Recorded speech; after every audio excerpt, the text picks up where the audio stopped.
Kembali lagi bersama saya. Pada video kali ini kita akan belajar tentang object type. Nah, apa itu object type? Merupakan cara untuk mengubah atau menggunakan objek sebagai salah satu tipe data. Nah, tipe data biasanya berupa integer, string, float, dan lain-lain. Nah, pada video kali ini kita akan membuat sebuah object type yang kemarin pada video sebelumnya kita hanya menggunakan satu kelas dan beberapa objek. Nah, pada video kali ini kita akan membuat kelas baru dan untuk proses printnya atau hasilnya akan mengambil dari kelas yang lain. Jadi kelas A bisa mengambil dari data kelas B. Begitu pula sebaliknya.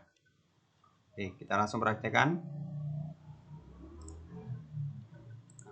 Pada video sebelumnya kita sudah membuat satu kelas dengan nama kelas barang. Dengan objek ada Nokia, Infinix, dan Samsung. Nah, untuk menambahkan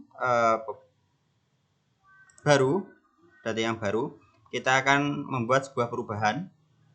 Nah, perubahannya nanti di sini kita akan menambahkan garansi di Nokia, Infinix, dan Samsung. Nah, kemudian kita juga akan menambahkan di dalam construct data tambahannya. Jadi ketika di running, data akan terbaca. Ada data tambahan. Oke. Ini video yang sintaksnya sudah saya buat. Barang smartphone harga 1 juta, jumlah 1, dan garansi berupa string ya. Video sebelumnya, barang berupa smartphone harga 1 juta dan jumlahnya hanya 1. Tidak ada garansi. Nah, pada video kali ini kita akan menambahkan garansi pada objek miliknya kelas. Ini punyanya barang. Jadi pada kelas barang, objeknya kita tambahkan garansi. Nah, untuk membuat object type, nah kita membuat kelas dulu. Nah, kelas ini harus berada di luar kelas yang sebelumnya kita buat. Sebelumnya kita membuat nama kelas barang, kurung buka, kurung tutup di sini. Nah, otomatis kita harus membuat di luar kelas ini. Kita membuat kelas baru dengan nama cetak penjualan, nama kelasnya, kurung buka dan kurung tutup. Nah, ini kita membuat metode yang baru. Jadi kita buat metode yang baru dengan mengambil data dari metode yang lama. Nah, metode yang lama yang sudah kita buat ada nama struk beli. Jadi proses pembuatannya juga sama. Ketik public function, kemudian nama. Kita beri nama dengan penjualan. Kemudian nilainya yang merujuk ke barang. Barang akan merujuk ke objek yang ini, objeknya, objek ke sini. Dari objek yang sudah kita buat pada video sebelumnya. Kemudian, nah ini kita berupa datanya string. Karena ini variabel, kita harus memberikan buka kurung dan tutup kurung dulu. Barang akan merujuk ke objek barang. Kemudian perintahnya ke struk beli. Nah, struk beli akan merujuk ke metode yang sudah kita buat sebelumnya. Jadi kita tidak usah mengetik seperti metode yang ini. Kita akan mengetik pada video sebelumnya. Kita hanya merujuk saja dari metode yang sudah kita buat. Struk beli nanti akan membacanya langsung ke metode yang lama. Kemudian kita menambahkan yang baru. Nah, yang baru ini kan tidak ada di metode yang lama. Ada garansi. Nah, kita menambahkan garansi di sini. Kemudian barang merujuk ke objek barang. Merujuk ke objek sini. Garansi. Nah, garansi kita sudah mengisikan ya, iya, dan tidak. Nah, jangan lupa karena ini merujuk ke data yang lama, ambil data yang lama kemudian menambah yang baru.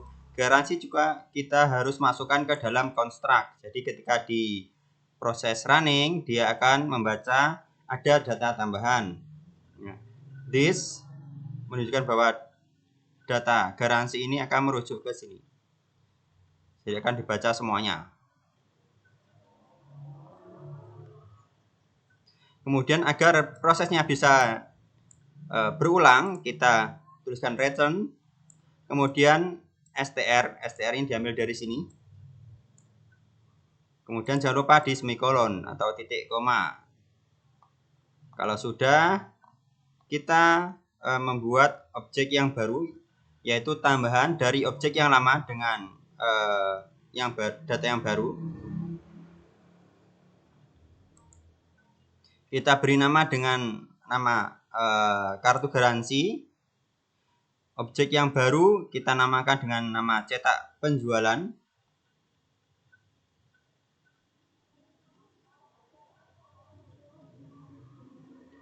Kemudian dari nama objek yang baru ini, kartu garansi, kita print dengan echo.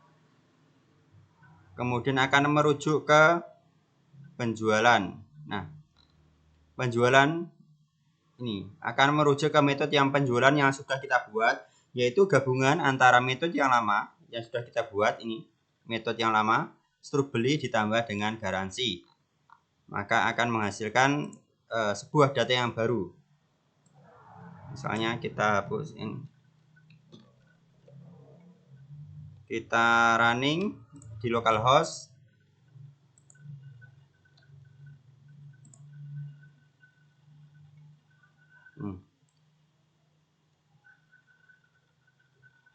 Tiga data yang awal, struk pembelian, smartphone, dan tablet adalah hasil cetak dari data yang print ini, data video kita sebelumnya.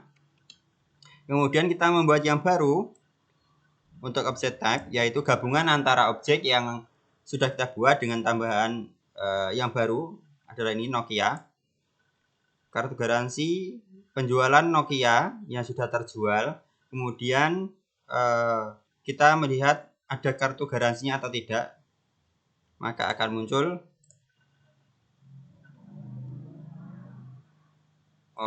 datanya masih menyatu, kita pisah karena struk pembelian produk yang pertama smartphone, tablet, dan komputer itu masuknya ke sini. Nokia, Infinix, dan Samsung. Nah, karena wujud barangnya berupa smartphone, tablet, dan komputer, kita berikan baris baru biar kita lebih mudah membaca.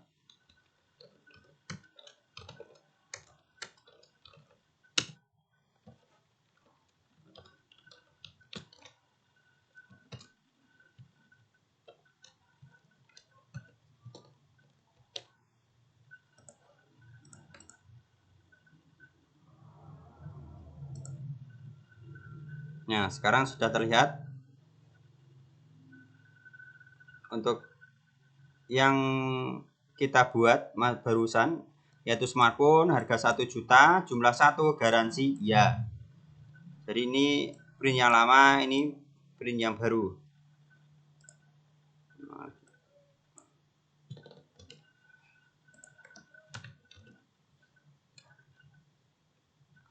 Nah, bagaimana untuk objek yang lain? Kita caranya sama.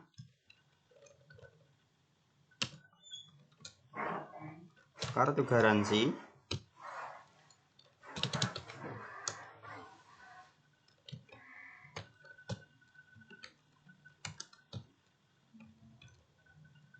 Kemudian penjualan.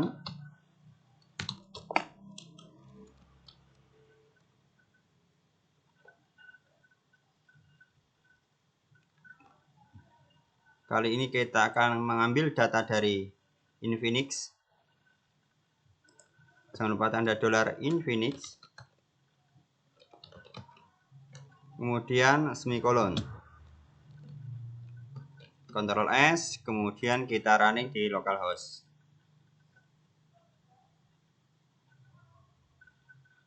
Oke, sekarang sudah terlihat smartphone dan tablet.